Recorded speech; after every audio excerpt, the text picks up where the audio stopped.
I spent 6 years working the night shift at a hospital in Ohio. In all that time, I only refused to enter one room alone. Not because a patient attacked me, not because of a medical emergency, but because one night, a security monitor showed a man standing beside a patient's bed. When I ran to the room, nobody was there, and later the patient told me something I'll never forget. He said the man wasn't watching him, he was watching me. My name is Ethan. Back then, I worked on the 4th floor of a regional hospital outside Columbus. The night shift was usually predictable. You checked vitals, updated charts, answered call lights, and tried to stay awake until sunrise. Most nights felt the same, but room 312 was different. Every hospital has a room people talk about. The room that appears in stories. The room new employees hear about during their first month. For us, it was 312. Nobody knew exactly when the rumors started. Some nurses claimed they heard conversations coming from inside when the room was empty. Others said call lights activated by themselves. One nurse even transferred to another floor after insisting she saw someone standing inside the room after a patient had died. I didn't believe any of it.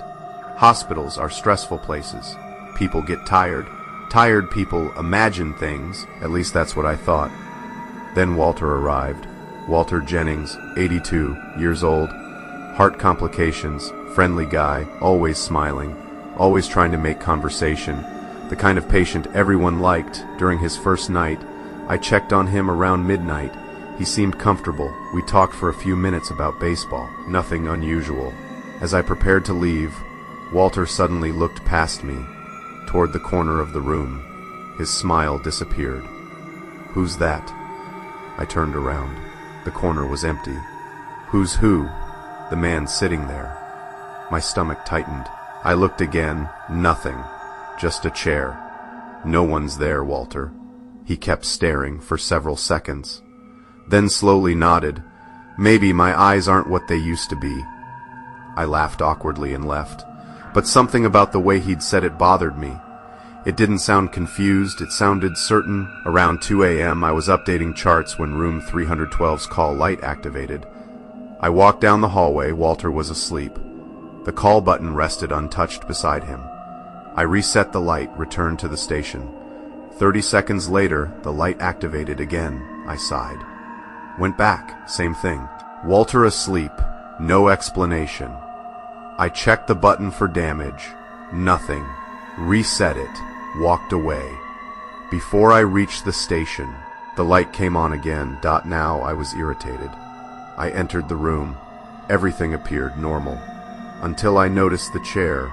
Earlier it had faced the window. Now it faced Walter's bed. I stared at it, trying to remember if I'd moved it. Maybe housekeeping had, maybe Walter had. But deep down, I knew neither explanation felt right. I pushed the chair back toward the window and left. At 2:47 a.m., the floor became unusually quiet. Hospitals are never completely silent. There are always footsteps, machines, voices, something. But for nearly a minute, there was nothing. No sounds, no movement, just silence. Then every monitor at the nurse station froze. Every single one. The screens flickered, went black, then returned. The outage lasted maybe 3 seconds. But during those 3 seconds, something happened. Something I still can't explain. Room 312's security feed briefly displayed a figure standing beside Walter's bed. A man, tall, thin, motionless. His face wasn't visible. The image flickered again, and he vanished. I immediately stood up. My coworker noticed it too. "You saw that?" I nodded. Without another word, we both headed toward the room. The hallway felt colder than usual, much colder. When we entered room 312, nobody was there except Walter, sleeping peacefully. The room was empty. The chair remained in the corner, facing the bed again. Neither of us had moved it. Neither of us spoke. We simply left. The rest of the shift passed quietly, but I couldn't stop thinking about the monitor. The next night, Walter seemed different, nervous, distracted, as if he hadn't slept. Around 1 a.m., I entered to check his vitals. He immediately looked at me, He's back. I froze. Who? The man.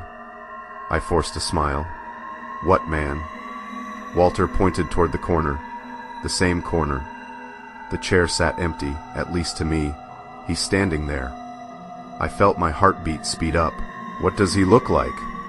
Walter didn't answer immediately. His eyes remained fixed on the corner. Finally, he whispered, "He doesn't have eyes." I laughed nervously, trying to convince myself this was medication confusion. But Walter wasn't smiling. He wasn't joking. He genuinely looked terrified. I finished the check and left. At 3:13 a.m., the call light activated again. Then again, 3 times within a minute. I hurried toward the room. As I approached, I heard something inside. A voice. Low, weak, almost impossible to understand. I pushed open the door. Walter sat upright in bed, looking toward the corner, talking as if someone stood there. The room was otherwise empty. Walter. His head snapped toward me. His face had gone pale. Very pale. "Don't come in." "What?" "Don't come in." He sounded terrified. I stopped. Then he slowly pointed toward the corner. "I think he's angry." A chill ran down my spine. The room suddenly felt much colder, cold enough that I could see goosebumps on my arms. Then the bathroom door slammed shut. Hard. The sound echoed through the room. Walter screamed. I rushed inside, checked the bathroom. Nobody, nothing. The room was empty, but Walter kept staring toward the corner, as if someone remained there, watching. The following morning, Walter grabbed my wrist before I left. His grip shocked me, strong. Desperate pleas. "What is it?" His eyes filled with fear. "The man stayed all night." I didn't know what to say. "He kept standing beside the bed," I swallowed. "Did he say anything?" Walter nodded, slowly. "What did he say?" Walter looked toward the door, making sure nobody else was listening, then leaned closer. His voice dropped to a whisper. "He said he wasn't here for me." A cold feeling spread through my chest. What does that mean? Walter's hand tightened around my wrist. And then he said the sentence that convinced me never to work that floor alone again. He said he's waiting for the nurse. I stared at him, unable to speak. Walter slowly raised a shaking finger and pointed directly at me, then whispered, "He's been watching you the whole time." I worked hospital security for almost 4 years. Most people imagine hospital security as a boring job. And honestly, most nights were, you walked the halls, answered calls, helped lost visitors find their way around. Nothing exciting, nothing scary. At least until the night I was assigned to investigate a locked basement corridor that wasn't supposed to exist. Even now, years later, I still think about that night, and I still refuse to enter hospital basements alone. The hospital was located outside Dallas, Texas. It wasn't particularly old. Most of the building had been renovated several times. But there was one section everyone avoided, the lower basement. Officially, it was just storage. Unused equipment, old records, broken furniture, nothing important. At least that's what management told us. The first strange thing happened during my second month. A nurse called security around 2 a.m. She sounded nervous. She claimed she'd followed a man into an elevator, a patient, hospital gown, barefoot, thin, pale. She watched him press the basement button. The elevator doors closed when security checked the cameras. Nobody had entered the elevator except the nurse. She was alone the entire time. At the time, everyone laughed about it. We assumed exhaustion. Night shifts do that to people. Then the reports started increasing. Different nurses, different departments, different years, but always the same description. A thin man, hospital gown, barefoot, heading toward the basement, never appearing on camera, never identified, never found. Most of us treated it like an urban legend, until my shift on a rainy Thursday night. Around 3:20 a.m. I received a maintenance request. Someone reported hearing repeated banging noises below the basement level. At first I assumed pipes. Old buildings make strange sounds. Still, procedure required investigation, so I grabbed a flashlight and headed downstairs. The basement felt different at night, quieter, colder. The air smelled like dust and old concrete. Most of the lights remained off to save electricity. Only a few emergency lights illuminated the corridors. I followed the noise. Bang, bang, bang. Slow. Rhythmic. Like someone striking metal. The sound led me deeper into the basement than I'd ever gone before. Eventually, I reached an area I didn't recognize. A narrow hallway, concrete walls, no signs, no markings, nothing. At the end stood a large metal door. The banging stopped instantly. The silence felt almost unnatural. I approached carefully. The door looked old, much older than the rest of the hospital. Its paint had chipped away years ago. A faded warning sign remained attached. Most of the words had become unreadable. Only one line remained clear. Authorized personnel only.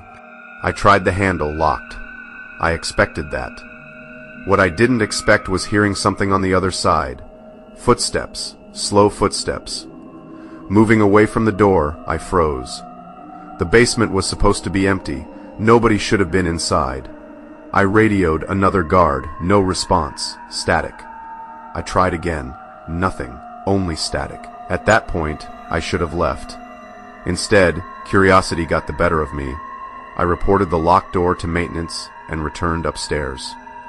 The next morning, I asked an older maintenance worker about it. The moment I mentioned the hallway, his expression changed. He looked uncomfortable. "What hallway?" I described it. He stared silently for several seconds, then shook his head. "Stay away from that place." That was all he said. No explanation, nothing. A week later, I found myself back in the basement. Another night shift, another strange call. This time a nurse claimed she'd seen someone entering the restricted corridor. A man in a hospital gown, barefoot. The same description. I checked the cameras. Nobody appeared. Just like before, still, I went down. The hallway looked exactly the same. The old door remained closed, locked, silent. I turned to leave. Then I noticed something. The door wasn't fully shut anymore. A small gap had opened, maybe an inch wide. I knew for a fact it had been completely closed earlier. My flashlight beam slipped through the opening. Darkness, nothing else. Then I heard breathing. Someone was inside. Slow, heavy breathing. My heart started racing. I called out. "Hospital security," no answer. Only breathing. I pushed the door wider. The hinges groaned. The smell hit me immediately. Dust, mold, something else, something older. The room beyond was enormous. Rows of abandoned beds stretched into darkness. Dozens of them, maybe hundreds, some overturned. Some covered in dust. The place looked forgotten. I stepped inside. The breathing stopped. Suddenly, completely. The silence returned. My flashlight swept across the room. Nothing. No people. No movement. Then the beam landed on something at the far end. A wheelchair facing me, occupied. My stomach tightened. Someone sat in it. A thin figure, head lowered, motionless. I called out again. No response. I slowly approached. Every instinct told me to leave, but training took over. As I got closer, details emerged. Hospital gown, bare feet, thin arms.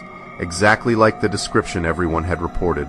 The figure remained completely still, 10 feet away, 5 feet away. Then my flashlight illuminated the face. The wheelchair was empty. Nobody sat there. My blood ran cold.